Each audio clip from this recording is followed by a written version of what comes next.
Gujarat anti terrorist squad పోలీసులు ఆదివారం arrest చేసిన హైదరాబాదీ డాక్టర్ సయ్యద్ అహ్మద్ మొహీనుద్దీన్ విచారణలో సంచలన విషయాలు బయటపడ్డాయి. సయ్యద్ అహ్మద్ సామూహిక విష ప్రయోగానికి ప్లాన్ చేసినట్లు దర్యాప్తులో తేలింది. రాజేంద్రనగర్ సర్కిల్ పోర్ట్ యూ కాలనీలో నివాసం ఉంటున్న మొహీనుద్దీన్ చైనాలో ఎంబీబీఎస్ చదివాడు. ఆన్లైన్ కన్సల్టెంట్ డాక్టర్గా పనిచేస్తూనే ఉగ్రవాదులతో పరిచయం పెంచుకున్నాడు. పాకిస్తానీ హ్యాండర్ల నుంచి అందిన ఆదేశాల మేరకు దేశంలో ప్రాణాంతకమైన రెసిన్ కెమికల్తో దాడులు చేసేందుకు పథకం రచించినట్లు తెలుస్తుంది. రెసిన్ను ప్రపంచంలోనే అత్యంత ప్రాణాంతకమైన జీవ విషాల్లో ఒకటిగా నిపుణులు చెబుతున్నారు. రుచి, వాసన లేకపోవడం దీని ప్రత్యేకత. గ్లాస్ నీటిలో కలిపిస్తే ఎవరూ అనుమానించలేరని నిపుణులు చెబుతున్నారు. పోలీస్ వర్గాల ద్వారా కూడా తెలుస్తుంది. సులభంగా దొరికే ఆముదం గింజల నుంచి దీనిని తయారు చేస్తున్నట్లు పోలీసుల విచారణలో తేలింది. దేశంలోని ప్రధాన నగరాల్లో మంచినీళ్లు, గుడి ప్రసాదాల్లో ఈ విషాన్ని కలిపి ప్రపంచంలోనే అతిపెద్ద సామూహిక విష ప్రయోగానికి పాల్పడి వేలాది మంది మృత్యువాత పడేలా ప్లాన్ వేసినట్టు పోలీసులు గుర్తించారు.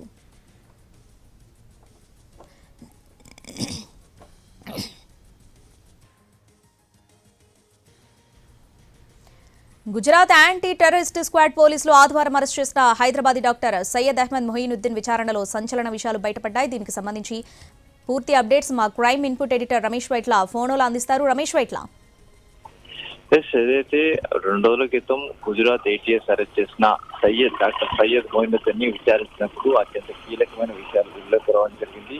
అయితే ప్రపంచంలోనే అతిపెద్ద దాడి, అంటే అతిపెద్దదైన ఒక దాడి చేసి పెద్ద సామూహికంగా అందరినీ చంపాలని ప్లాన్ చేశారు. దీనికి సంబంధించి ఒక రెసిన్ అనే ఒక విష పదార్థాన్ని కూడా తయారు చేశారు. దీనికి సంబంధించి కొంత మెటీరియల్ కూడా సయ్యద్ మొహీనుద్దీన్ దగ్గర దొరకడం జరిగింది. అయితే ఎంబీబీఎస్ చైనాలో చేసి హైదరాబాద్కు వచ్చి ఆన్లైన్ ద్వారా ట్రీట్మెంట్ చేస్తున్న సయ్యద్ మొహీనుద్దీన్ కి సంబంధించి అతన్ని అరెస్ట్ చేసినప్పుడు చాలా కీలక విషయాలు బయటపడ్డాయి. ముఖ్యంగా సామూహిక దాడులు పాల్పడాలి. సామూహిక దాడులు అంటే మొత్తం ప్రపంచం మొత్తం నివరపోయే విధంగా చూడాలి. అంతేకాకుండా పెద్ద మొత్తంలో అందరిని చంపివేయాలి. అంటే ప్రసాదాలు కావచ్చు, లేకుంటే వాటర్ లో ఒక విష ప్రయోగం చేసి ఆ మేరకు అందరినీ చంపివేయాలని చెప్పి ఒక ప్లాన్ చేయడం జరిగింది. అయితే దీనికి సంబంధించి సయ్యద్ మొహీనుద్దీన్ తో పాటు మరో ముగ్గురు కూడా గుజరాత్ ఏటీఎస్ 3 రోజుల క్రితం అరెస్ట్ చేసి వాళ్ళని గుజరాత్ తీసుకువెళ్ళింది. అయితే వీళ్ళని తీసుకువెళ్ళి విచారించినప్పుడు ఈ విషయాలకు మొత్తం కూడా వెలుగులోకి రావడం జరిగింది. అయితే ఇప్పుడు ఏదైతే ఢిల్లీలో జరిగిన బ్లాస్ట్ తర్వాత ఇప్పుడు సయ్యద్ మొహీనుద్దీన్ స్టేట్మెంట్ అత్యంత కీలకమని చెప్పొచ్చు. ఎందుకంటే ఢిల్లీలో నడుస్తున్న కారులో బ్లాస్ట్ కావడం, ఆ తర్వాత పెద్ద ఎత్తున చాలా మందిని చంపివేయడం జరిగింది. కాబట్టి ఇప్పుడు కూడా ఇక్కడ సయ్యద్ మొహీనుద్దీన్ తో పాటు మరో ముగ్గురు కలిసి పెద్ద ఎత్తున విష ప్రయోగం చేసి ఆ మేరకు సామూహికంగా హత్యలు చేయాలి, సామూహికంగా దాడులు చేయాలి, సామూహికంగా ఒక విష ప్రయోగం చేసి పెద్ద సంచలనం సృష్టించాలని ప్లాన్ చేశారు. ఇందుకు సంబంధించిన మెటీరియల్ కూడా స్వాధీనం చేసుకున్నట్లు అధికారులు చెప్తున్నారు. అయితే దీనిపైన ఇంకా విచారణ కొనసాగుతుంది. దీంట్లో ఫర్దర్ గా ముందుకు వెళ్తున్నామని చెప్పి కూడా అధికారులు అంటున్నారు.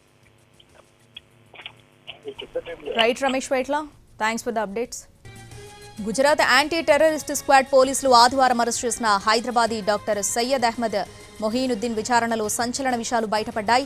సయ్యద్ అహ్మద్ సామూహిక విష ప్రయోగానికి ప్లాన్ వేసినట్టు దర్యాప్తులో తేలింది. రాజేంద్రనగర్ సర్కిల్ పోర్ట్ యూ కాలనీలో నివాసం ఉంటున్న మొహీనుద్దీన్ చైనాలో ఎంబీబీఎస్ చదివాడు. ఆన్లైన్ కన్సల్టెంట్ డాక్టర్గా పనిచేస్తూనే ఉగ్రవాదులతో పరిచయం పెంచుకున్నాడు. పాకిస్తానీ హ్యాండర్ల నుంచి అందిన ఆదేశాల మేరకు దేశంలో ప్రాణాంతకమైన రెసిన్ కెమికల్తో దాడులు చేసేందుకు పథకం రచించినట్లు తెలుస్తోంది. రెసిన్ను ప్రపంచంలోనే అత్యంత ప్రాణాంతకమైన జీవ విషాల్లో ఒకటిగా నిపుణులు చెబుతున్నారు. రుచి, వాసన లేకపోవడం దీని ప్రత్యేకత. గ్లాస్ నీటిలో కలిపిస్తే ఎవరూ అనుమానించలేరని నిపుణులు చెబుతున్నారని పోలీస్ వర్గాల ద్వారా తెలుస్తుంది. సులభంగా దొరికే ఆముదం గింజల నుంచి దీనిని తయారు చేస్తున్నట్లు పోలీసుల విచారణలో తేలింది. దేశంలోని ప్రధాన నగరాల్లో మంచినీళ్లు, గుడి ప్రసాదాల్లో ఈ విషాన్ని కలిపి ప్రపంచంలోనే అతిపెద్ద సామూహిక విష ప్రయోగానికి పాల్పడి వేలాది మంది మృత్యువాత పడేలా ప్లాన్ వేసినట్టు పోలీసులు గుర్తించారు. શકમંદોને લઈને આવેલા એ લોકોની પણ પૂછપરછ કરવામાં આવેલી અને એ લોકોનો પણ રોલ એમાં જણાઈ આવેલ. એ જે બંને લોકો છે એનું નામ આઝાદ સુલેમાન અને મોહમ્મદ સલીમ ખાન નામના છે.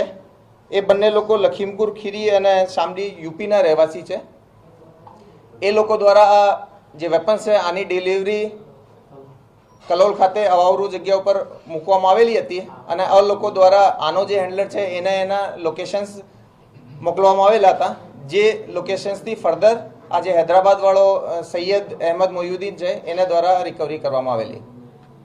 આ લોકોથી જ્યારે પૂછપરછ કરી ત્યારે જાણવા મળેલ કે આ લોકોએ ઘણા રેડિકલ છે, મૂળતે હાફિઝ છે, ભણેલા છે અને એ લોકો દ્વારા પણ દેશના ઘણા બધા હિસ્સાઓમાં જેમાં લખનઉ, દિલ્હી, અમદાવાદ વગેરે સામેલ છે. એમાં સેન્સિટિવ પ્લેસીસની થોડી રેકી કરેલી છે, ભીડભાડવાળી જગ્યાઓની રેકી કરેલી છે. સાથે સાથે એ લોકો દ્વારા જાણતા છતાં કે ભાઈ એની અંદર વેપન છે, આ જે વેપનની ડિલિવરી છે એ હનુમાનગઢ રાજસ્થાન જે કે એક બોર્ડરનો જિલ્લો છે ત્યાંથી એના દ્વારા કરવામાં આવેલી છે. એફઆઈઆર દાખલ કરવામાં આવેલી આ લોકો વિરુદ્ધ, જેમાં યુએપીએ અને આઈપીસીના સેક્શન્સ ઉમેરવામાં આવેલ છે. આજે હૈદરાબાદનો સૈયદ અહેમદ મોહિદ્દીન છે એની જ્યારે વધારે પૂછપરછ કરવામાં આવેલી અને આના ફોનમાં પણ ચેકિંગ કરવામાં આવેલો તો એક રાઇઝિન નામનો એક બહુ પોટેન્ટ, બહુ અતિ શક્તિશાળી ઝેર હોય છે, એને બનાવવા માટેની પ્રક્રિયા એ હાથ ધરેલ હતી. જેના માટે જે રો મટીરિયલ છે, કેમિકલ કેમિકલ્સ છે અને જે ઇક્વિપમેન્ટ્સ આને જરૂરી હોય છે એ બધા પણ એના દ્વારા પ્રોક્યોર કરી લેવામાં આવેલ હતા. એના દ્વારા એ પ્રારંભિક જે એની પ્રોસિજર છે એ પણ ચાલુ કરી દીધી હતી અને એના પુરાવા અમને એના ફોનમાંથી જ મળી આવેલા છે. એ શકમંદોને લઈને આવેલા એ લોકોની પણ પૂછપરછ કરવામાં આવેલી અને એ લોકોનો પણ રોલ એમાં જણાઈ આવેલ. એ જે બંને લોકો છે એનું નામ